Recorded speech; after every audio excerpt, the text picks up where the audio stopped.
et Zomba. Voilà, on parle de plus en plus de cette pression fiscale qui s'annonce pour 2025. Et il y a toujours, comme il a dit, à côté de ça, les salaires qui ne suivent pas. Comment comprendre?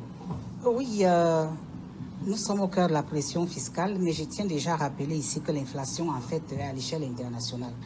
Avec des économies enchevêtrées, extraverties, c'est tout à fait normal que nous subissions le contre-coup. Mais alors, qu'est-ce que nous faisons pour en sortir? Parce que mon comportement, comme tout citoyen normal, lorsqu'on a parlé de l'impôt sur le revenu, a été de dire un autre impôt de plus. Ouais. Qu'est-ce qu'on fait?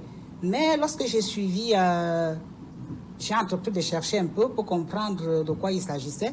Et puis le passage du ministre des Finances pendant les questions-réponses avec à l'Assemblée nationale, j'ai quand même eu un sentiment de soulagement.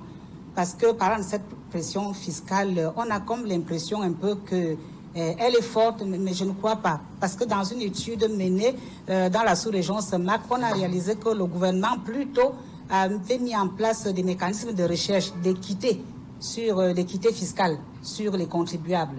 Et par ailleurs, une neutralité de l'impôt. Parce qu'en fait, ils ont noté l'élément fiscal, c'est-à-dire que de l'impôt sectoriel, afin d'atteindre à terme une réduction drastique de cette pression que nous craignons.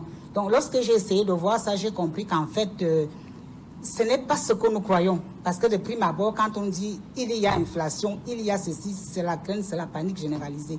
Et quand mon copanéliste parle ici d'un manque de productivité, c'est vrai, même sur les chaînes de télévision, en dehors des émissions politiques, on a coutume d'interpeller les chefs d'État africains sur un moteur réel de production en Afrique. Parce que nous nous sortirons du goulot d'étranglement et de la dépendance extérieure qu'en produisant. Mais là, quand même aussi, lorsque j'ai suivi le ministre du Commerce, il m'a semblé comprendre qu'il y a une compétitivité au niveau de la production rizicole au Cameroun. Et puis, quelque part, on comptait sur le marché thaïlandais qui s'est libéralisé, une certaine ouverture qui permettrait qu'à terme, ici, on ait par exemple un sac de riz de 20 kilos à 5-6 000 francs CFA. J'ai trouvé ça franchement alléchant.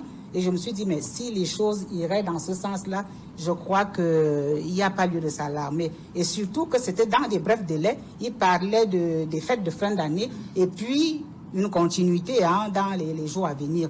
Donc je crois quand même qu'au niveau de la production, le gouvernement fait des petits efforts. On a eu également, après l'agression russo-ukrainienne, des tonnes, un tonnage assez impressionnant de blé qui a été créé déjà du côté de Wassandé, dans la Damawa. Vous qui en revenez, vous devez savoir qu'il y a quand même des hectares assez impressionnants. On récolte même déjà le dit blé, qui pourrait aussi aider les boulangers chez nous à amortir, n'est-ce pas, le coût de cette pression fiscale, de cette inflation qui s'annonce. Donc je crois quand même que le gouvernement est en train de prendre des mesures par rapport à cela. Et vous n'êtes pas sans ignorer que chez nous ici, quand il dit que ce ne sont que les pauvres qui payent, mais on a eu, il y a encore un récent passé, une masse infime des contribuables qui payaient la quasi-totalité de l'impôt à cause du secteur assez important et impressionnant de l'informel chez nous.